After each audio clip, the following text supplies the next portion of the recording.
Hello, I'm Evangelia. I'm 29 years old. I'm from Cyprus and currently I'm living in Sevilla in Spain. My full-time job is working as an architect in Sevilla, but at the same time I'm having a small business, let's say, making jewelry made from resin. My motivation to start the small business was friends and family. Saying that I should try, that the piece I was making was nice. Then I see that people were loving my art, even strangers. So I was like, yeah, let's give it a shot. Even if I started as a hobby, for me to relax after a stressful day, especially in COVID, it was stressful for anyone. So yeah, then I was like, let's give it a shot to see how it goes.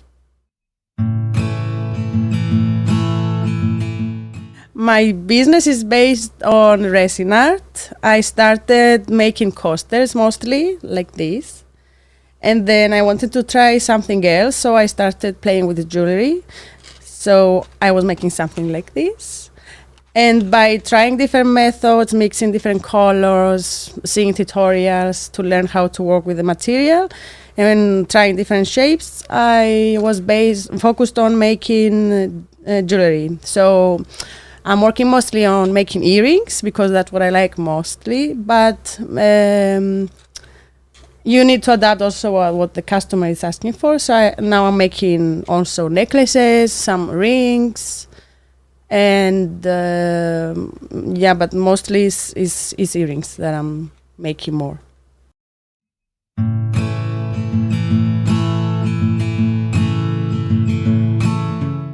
The challenges was first the people's judgment that not all comments are nice or polite. Sometimes they will make you feel that your art is not valuable or is not nice. Then also difficult is to find, let's say, your people, the people that will appreciate and love your art. But the most challenging was, in a way, trying to convince everybody, because you will hear people, no, I will prefer it like this, I will like it this way, and then you're trying to make everything good for everyone, and this doesn't work. So yes, just it takes time to listen the comments and then choose the ones that you can work with, and then everyone else you can just let it go. It doesn't matter, don't let them affect you, because there are many people out there and there are many opinions out there. So you're not for everyone, and that's okay. Also, it's, for me, as I said, I'm working as an architect, a full-time job, so it was tricky to find some time to work on my hobby that was making a business, let's say.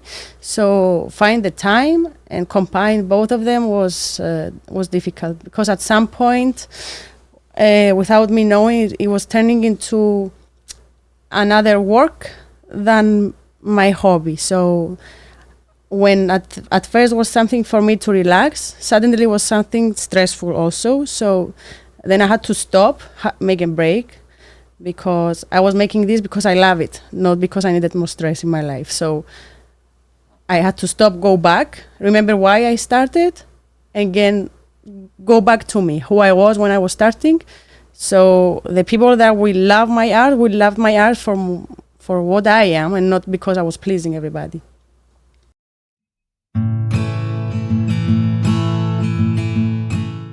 The key to success, well, all keys doesn't work for anyone, but for me, what was the key to success, or maybe not success, an improvement maybe, it was that I had to focus on making the art that I love, the art that I started making at the beginning, and love it and enjoy it the way I was making it, and not to please anyone else, not to try to be in with the market, or, well, I was making jewelry, I am making jewelry, so, fashion is changing fast.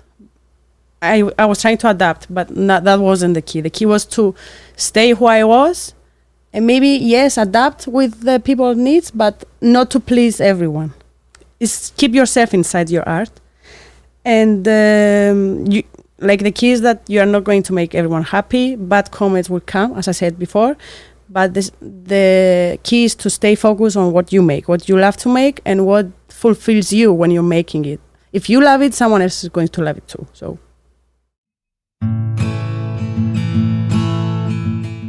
lessons learned from all this process, let's say, it's that most important, you need to be patient. Sometimes you feel like you need to give up. Sometimes you feel like it's going good. Sometimes it's like you don't know where it's going. But it needs patience.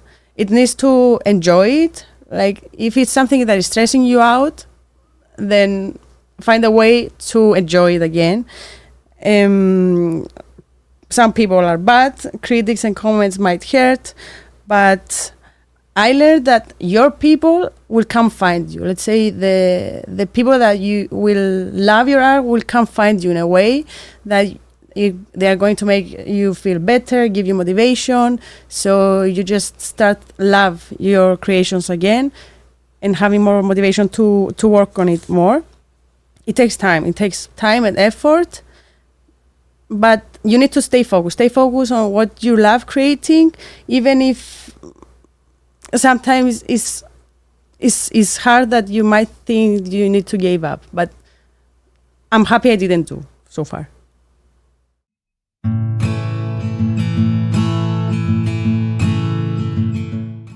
I didn't really have a role model or a mentor.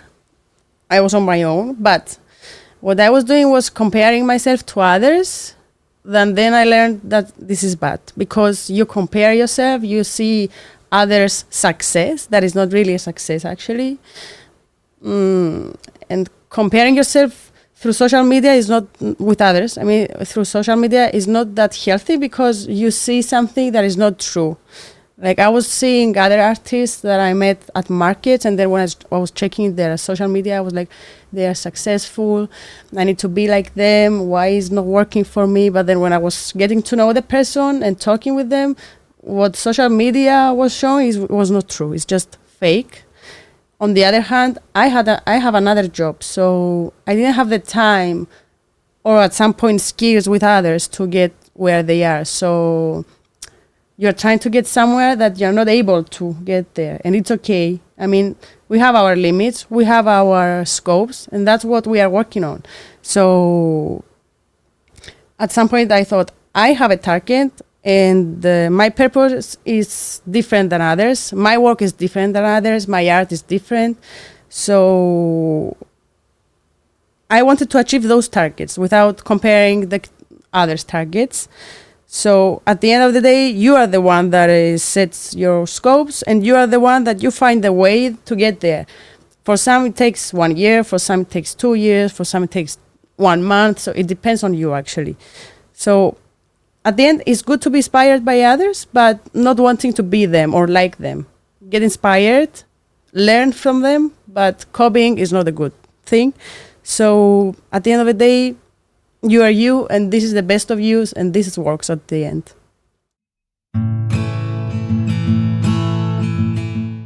The skills that you need to have to be successful is, firstly, being a hard worker. Nothing comes easy. It takes time, so you need to work hard.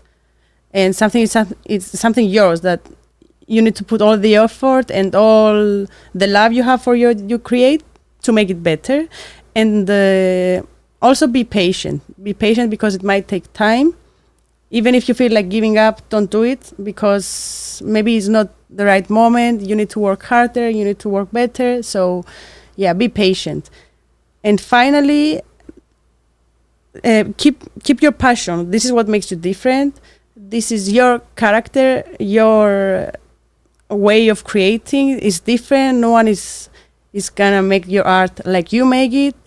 So keep your creativity and vision the way that inspires you.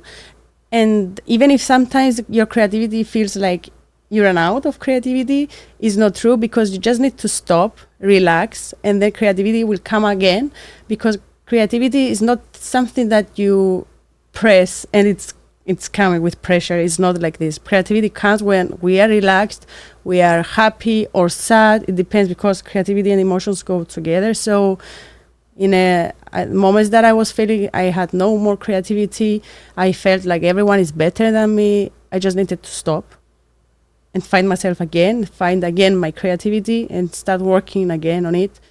And with this you get even better, because you just find the right moments and you work on what you love to do.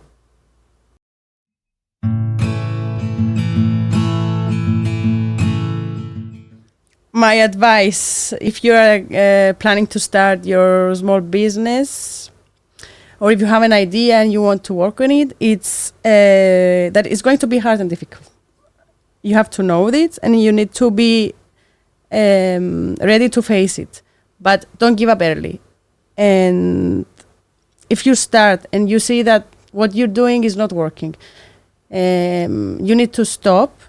Even if you're tired, just take your time, and if it doesn't work, change your methods, study more, learn more, work harder or better, so until you get to the point that you feel that you complete your targets, mostly because you need to define your success, because your success is not someone else's success. And as I said before, comparing yourself to others might be negative for your business at the end of the day. So you define your success, you get there, and you're happy. There will be better people, better artists, better business women. But if you get to the point that you're happy, then it's okay. I mean, I got to the point that I wanted to get. I can go better. I will, but so far I'm happy with what I made. This is what I had, what I was able to do, and this is what I succeeded. So there will be better people. It's okay. Define your success, get to your point that fulfills you, and if you have an idea, try it to see how it goes, and it will get better.